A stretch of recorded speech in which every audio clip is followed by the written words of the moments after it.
اعوذ باللہ من الشیطان الرجیم، بسم اللہ الرحمن الرحیم۔ سورہ بقرہ آیت نمبر 20۔ اچھا جی، جس طرح جملہ انا ہوتا ہے یا جملہ کانا ہوتا ہے یعنی کہ مشبہ بالفعل، اسی طرح افعال مقاربہ ہوتے ہیں، ان کا ایک اسم ہوتا ہے اور ایک خبر ہوتی ہے۔ عام طور پر اس کی خبر جو ہوتی ہے وہ مضارع ہوتی ہے یا کوئی جملہ ہو سکتا ہے۔ کادا یا کادو دونوں طرح کے ہوتے ہیں، جبکہ اسا بھی اس میں شامل ہے لیکن اسا کا مضارع نہیں ہوتا۔ تو یہ کادو کیا ہے؟ فعل مضارع افعال مقاربہ میں سے، اور البرکو جو ہے اس میں یکادو ہوگا۔ یکتفو کو ہم دیکھیں تو فعل مضارع ہے، ہوا اس کے اندر فاعل ہے۔ ابصارہم مضاف و مضاف الیہ یعنی کہ تعلق کی جوڑی ہو کر یہ مفعول بن جائے گا یکتفو کے لیے، تو فعل اپنے فاعل و مفعول سے مل کر جملہ فعلیہ بنے گا، اور جملہ فعلیہ بن کر یہ خبر یکادو بنے گا۔ اس طرح یہ جملہ اسمیہ بن جائے گا، جملہ فعلیہ بن جائے گا۔ تو ترجمے کی طرف جائیں گے۔ قریب ہے بجلی اچکلے ان کی بصارت۔ اچھا جی، کلما اس میں ظرف شرطیہ ہے۔ ادا فعل ماضی ہے باب افعال سے، ہوا فاعل کے ساتھ، لہم جار مجرور ہو کر متعلق فعل ہوگا ادا کے لیے۔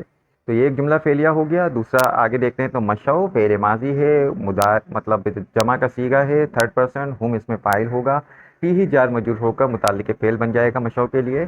تو پہلا والا جملہ فعلیہ شرط بنے گا اور دوسرا والا جملہ فعلیہ جواب شرط بنے گا۔ ترجمے پہ جائیں گے۔ جب وہ روشنی کرتا ہے ان کے لیے تو وہ چلتے ہیں اس میں۔ یہاں پہ حرف عطف ہے، اور اذا جو ہے اس میں ظرف ہے شرطیہ۔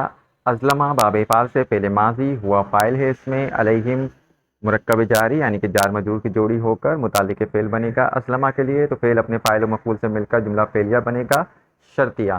اور کامو جو ہے فعل ماضی ہے، ہم اس کے اندر فاعل ہے، تو یہ بھی جملہ فعلیہ بنے گا، فعل اپنے فاعل کے ساتھ مل کر جملہ فعلیہ بنے گا اور یہ جواب شرط بن جائے گا۔ ترجمے کی طرف جائیں گے۔ اور جب وہ اندھیرا کر دیتا ہے ان پر تو وہ کھڑے ہو جاتے ہیں۔ وہ حرف عطف ہے، لو حرف شرط ہے۔ حرف شرط ایسا ہے جو ماضی کے لیے استعمال ہوتا ہے۔ شاء جو ہے فعل ماضی ہے اور اللہ اس کے اندر فاعل ہے، تو جملہ فعلیہ شرطیہ بن جائے گا یہ، تو ترجمہ ہوگا اور اگر اللہ چاہتا۔ لذہبہ میں جو لام ہے یہ لام واقعہ ہے، یہ جواب شرط کے لیے استعمال ہوتا ہے اس صورت میں کہ لو استعمال ہوا ہو شرط کے لیے، یعنی ایسی شرط جو پوری نہیں ہوئی ہوتی۔ تو ذہبہ جو ہے فعل ماضی ہے، فعل ماضی ہوا اس کے اندر فاعل ہے، بی جو ہے جار ہے، سمعہم مضاف الیہ مضاف مل کر مرکب اضافی ہو کر تعلق کی جوڑی ہو کر یہ معطوف الیہ بنے گا۔ وا حرف عطف ہے، ابصارہم دوبارہ مرکب اضافی ہے، مضاف الیہ تعلق کی جوڑی اور یہ معطوف بن جائے گا، تو عطف و معطوف مل کر یہ مرکب جاری بن جائیں گے، جار بی کے لیے یہ مجرور ہوں گے اور یہ متعلق فعل بن کر جملہ فعلیہ جواب شرطیہ بن رہا ہے۔ ترجمہ کریں گے تو وہ لے جاتا یعنی سلب کر لیتا ان کی سماعت اور ان کی بینائی یا ان کی بصارت۔ انا یعنی کہ مشبہ بالفعل۔ اب اس میں انا یہاں پہ اللہ اس میں انا ہو گیا۔ علی کل شیء، علی حرف جار ہے، کل شیء جا مرکب اضافی ہے یعنی کہ مضاف و مضاف الیہ ہو کر یہ تعلق کی جوڑی ہو کر مجرور بنیں گے علی کے لیے، اور جار مجرور مل کر متعلق خبر بنیں گے، اور قدیرن جو ہے خبر انا بنے گی، اور یہ اسی میں انا اور خبر انا بن کر جملہ اسمیہ بن جائے گا، یا ہم اسے جملہ اسمیہ جواب شرط بھی کہہ سکتے ہیں۔ ترجمہ کریں گے بے شک اللہ ہر چیز پر قادر ہے، بہت قدرت رکھتا ہے۔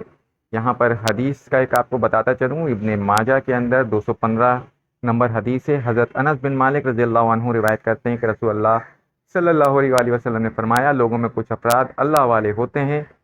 صحابہ کرام نے عرض کیا، اے اللہ کے رسول وہ کون لوگ ہیں؟ فرمایا قرآن والے، وہی اللہ والے ہیں اور اس کے خاص بندے ہیں۔